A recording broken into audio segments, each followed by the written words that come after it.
Révérée comme l'une des artistes solo féminines les plus réussies au monde, elle est renommée pour sa voix de soprano sur 4 octaves, son style musical éclectique et ses performances emblématiques et insaisissables, servant de référence pour de nombreux artistes encore aujourd'hui. Son style innovant et créatif a laissé une empreinte durable, faisant d'elle une influence intemporelle dans le monde de la musique. À l'inverse, saviez-vous ce que Genesis, le groupe brésilien Ingra et plusieurs autres artistes ont à voir avec elle? Étiez-vous au courant qu'une de ses chansons décrit un PCT réalisé par elle pour ces raisons, et bien d'autres? L'épisode d'aujourd'hui est dédié à un phénomène appelé Kate Bush. Catherine Kate Bush est née le 30 juillet 1958, fille d'un médecin anglais et d'une infirmière irlandaise. Elle a grandi avec ses frères aînés, John Carter et Patty Bush. Patty travaillait comme fabricant d'instruments de musique, tandis que John était photographe. Les deux frères étaient impliqués dans la scène locale de musique folk.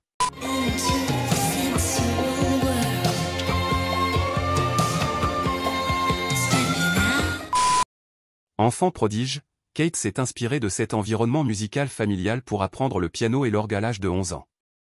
Plus tard, elle a étudié le violon et entre 11 et 14 ans, elle a commencé à composer ses propres morceaux.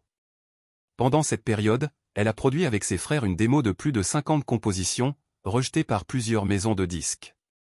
2 ans plus tard, un ami de la famille a présenté cette démo à David Gilmour de Pink Floyd. Impressionné par son talent, Gilmour a aidé à enregistrer une démo plus professionnelle, produite par Andrew Powell, qui produira plus tard les albums de la chanteuse. Cette démo a été envoyée au directeur de la maison de disques, Terry Slater, qui a signé Kate. Comme elle était très jeune, le label a décidé d'attendre encore quelques années avant de sortir le matériel. Pendant cette période, Kate a suivi des cours de danse et d'interprétation avec Lindsay Kemp, ainsi qu'une formation de mime avec Adam Darius, l'un des chorégraphes les plus influents du XXe siècle. Elle a commencé l'enregistrement de son premier album en 1977. Cet album, intitulé The Kick Inside et produit par Andrew Powell et David Gilmour, est sorti en février 1978 alors qu'elle n'avait que 19 ans. Cet album comprend des morceaux emblématiques tels que Wuthering Heights, The Man with the Child in His Eyes et Strange Phenomena.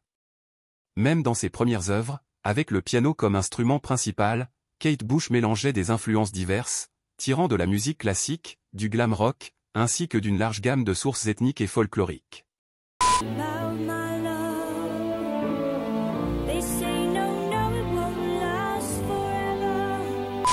Ses compositions explorent le surréalisme émotionnel et le mélodrame. Obsédée par la perfection, Kate Bush écrivait certaines chansons dès l'âge de 13 ans. La maison de disques voulait que le premier single soit James and the Cold Gun, mais Kate insistait pour que ce soit Wuthering Heights, et elle avait raison. Cette chanson est devenue l'un de ses plus grands succès et est inspirée du roman classique d'Emily Brontë de 1847, connu sous le nom de Wuthering Heights au Royaume-Uni. Le chef-d'œuvre d'Emily Brontë a inspiré de nombreux livres et chansons, y compris des versions de Genesis et de Kate Bush.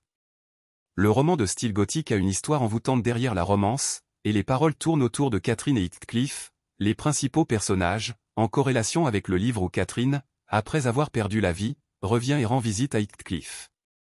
Faisant référence au moment qu'ils ont partagé, d'autre part, la chanson du groupe britannique Genesis interprétée par leur grand vocaliste Phil Collins raconte l'autre côté de l'histoire du point de vue de Heathcliff et comment il regrette sa bien-aimée tout en exprimant combien il se sent hanté par elle. Oh, aide-moi, s'il te plaît.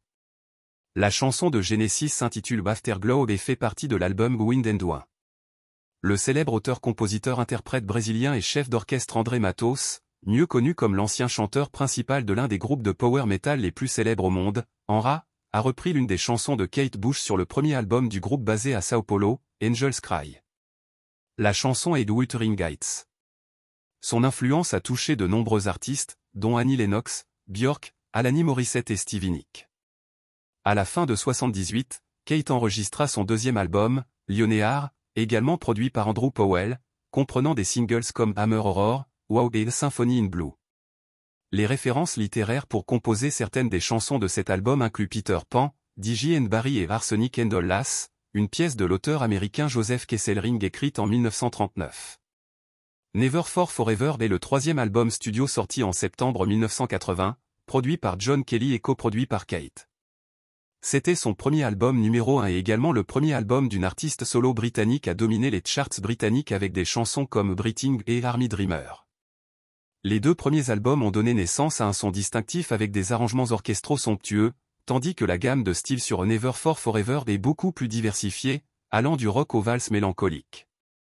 En septembre 1982, The Dreamer est sorti, son 4e album studio, entièrement produit par Kate. Enregistré sur 2 ans, la salle, incorporant des instruments folkloriques tels que des mandolines, des cornemuses et le didgeridoo. En septembre 1985, le 5e album, Hound of Love, est sorti, comprenant des chansons comme Cloudbusting et The Big Sky.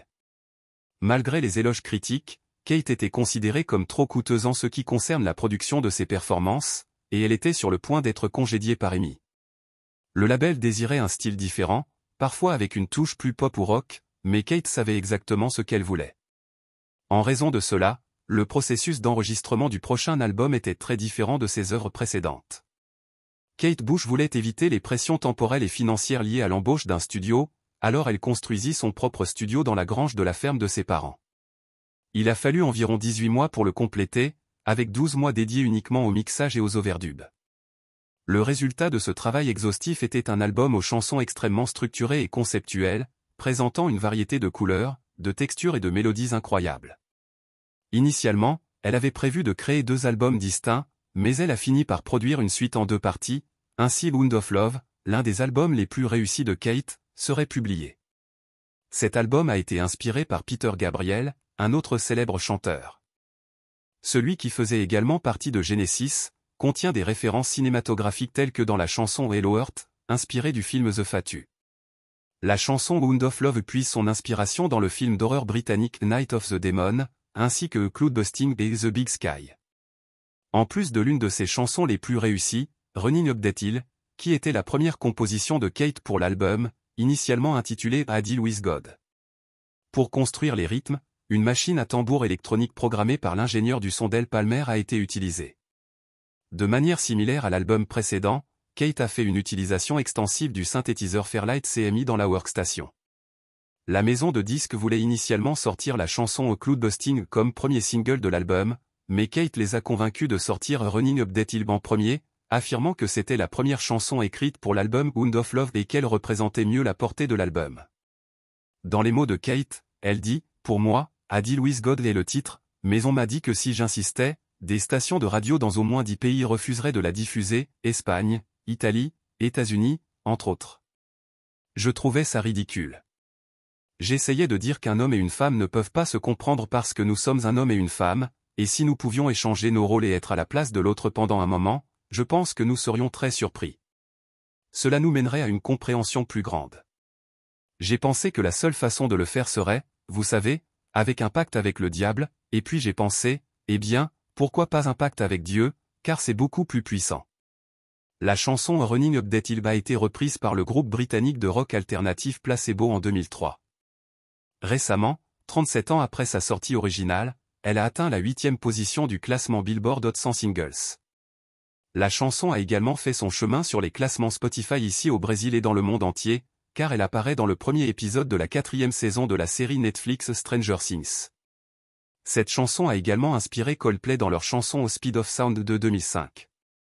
La chanteuse américaine Meg Merle l'a également reprise en 2019 dans le cadre de la promotion de l'album The Red Shoes sorti en 1993.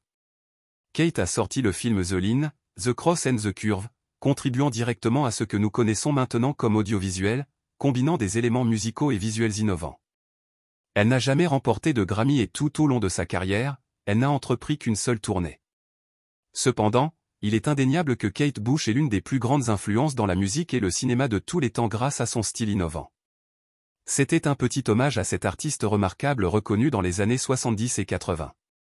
Merci d'aimer, de commenter, de partager et, si vous n'êtes pas encore abonné à la chaîne, abonnez-vous pour ne pas manquer les prochains épisodes. Des câlins à tous.